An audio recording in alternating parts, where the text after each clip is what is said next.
So, hello guys! Welcome back to my YouTube channel. Ayan. So, kung bago ka lang sa aking YouTube channel, please don't forget to like, share, and subscribe para magiging updated ka sa aking mga video. Ayan. So, kung Shopee Ambassador ka and Shopee Affiliate, ayan. So, tamang-tama to sa iyo kasi ituturo ko sa inyo kung paano mag-set ng payment method and tax information sa Shopee. Ayan, so let's go. Huwag na natin tong patagalin pa. So, let's go!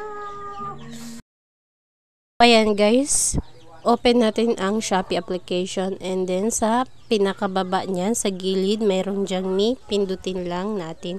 And scroll down natin hanggang sa makita nyo ang affiliate program. Pindutin natin ulit. And of course, ayan. So, makikita nyo dyan yung sa baba ang please complete your payment and tax information to receive commission. Ayan, fill out natin yan guys. Ayan, fill out. So, ito yung payment setting. Ang number 1 is beneficiary information. Ang account type, local individual lang. Age, adult. Payment currency, PHP. Beneficiary full name is yung pangalan ninyo na nakapangalan sa Shopee. And beneficiary full phone number is yung number naman ng sa Shopee nyo para mabilis. And of course, sa bank information, bank name, SeaBank Philippines Inc. And bank branch ay sa SeaBank online app kasi sa online app tayo gumawa ng SeaBank. And bank address, SeaBank online.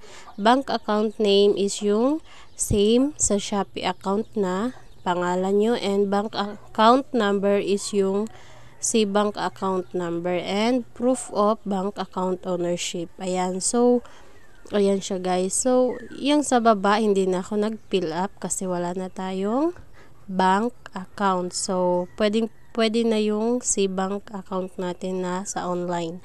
So, pindutin lang yung next. And of course, ang tax information. Dito sa BIR registered, no lang ang ilagay ninyo and beneficiary permanent address yung address ng nasa Shopee ninyo para same po. Ayan. Address ng nasa Shopee. And of course, kailangan po ng dalawang valid ID. Ayan. So, kailangan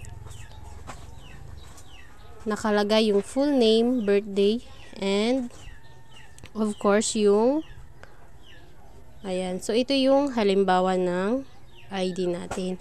So, ang nilagay ko is yung TIN ID.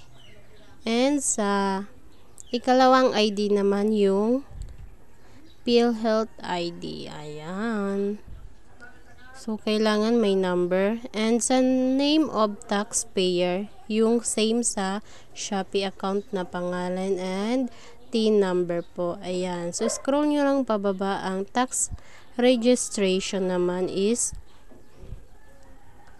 non-batable.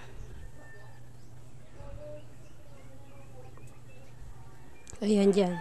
Ito guys, yung tax registration non-batable. And submit na natin. Ayan. So, i-confirm lang natin guys.